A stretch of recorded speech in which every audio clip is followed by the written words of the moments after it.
Pasokan tenaga listrik untuk ibu kota Nusantara mengandalkan 100% energi hijau yang diantaranya melalui tenaga surya dan tenaga air. Presiden Joko Widodo memastikan hal tersebut setelah meresmikan pembangunan pembangkit listrik tenaga surya di wilayah IKN. Presiden Joko Widodo meresmikan pembangunan pembangkit listrik tenaga surya yang menjadi sumber pasokan listrik utama bagi wilayah ibu kota Nusantara atau IKN pada 2 November.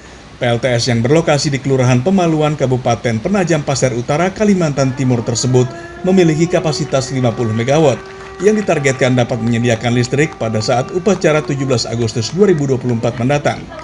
Kepada Direktur Utama PT PLN Persero Darmawan Prasojo, Presiden Jokowi meminta kebutuhan listrik hijau di IKN harus bisa tercukupi. Selain juga meminta pemasangan saluran listrik di IKN tidak menggunakan tiang. PLN sendiri memastikan kapasitas listrik yang tersedia hingga tahun 2024 telah dapat memenuhi kebutuhan listrik di IKN pada tahap pertama. Lebih lanjut, Presiden Jokowi mengatakan pembangunan PLTS itu menunjukkan komitmen pemerintah untuk mewujudkan penggunaan energi baru terbarukan dalam kebutuhan IKN.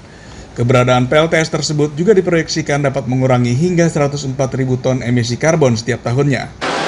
Nanti kalau masih kurang akan untuk PLTS ini bisa ditambah sampai 80, tetapi juga bisa nanti di sekitar IKN yang bisa dibangun pembangkit listrik tenaga air. Ini adalah 50 MW, sedangkan perkiraan beban pada saat 17 Agustus nanti adalah 30 MW. Jadi pasokan dari pembangkit ini sudah di atas dari demand atau konsumsi yang diperlukan pada waktu upacara nanti.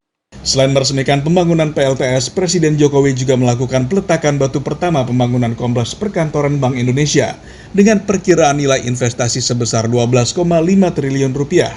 Sejauh ini, proyek yang sudah diresmikan di IKN senilai 23 triliun rupiah, di mana pemerintah memproyeksikan investasi yang akan masuk hingga Desember sebesar 45 triliun rupiah. Dari Penajam Pasir Utara, Kalimantan Timur, Hanifan Ma'ruf, Kantor Berita Antara, mewartakan.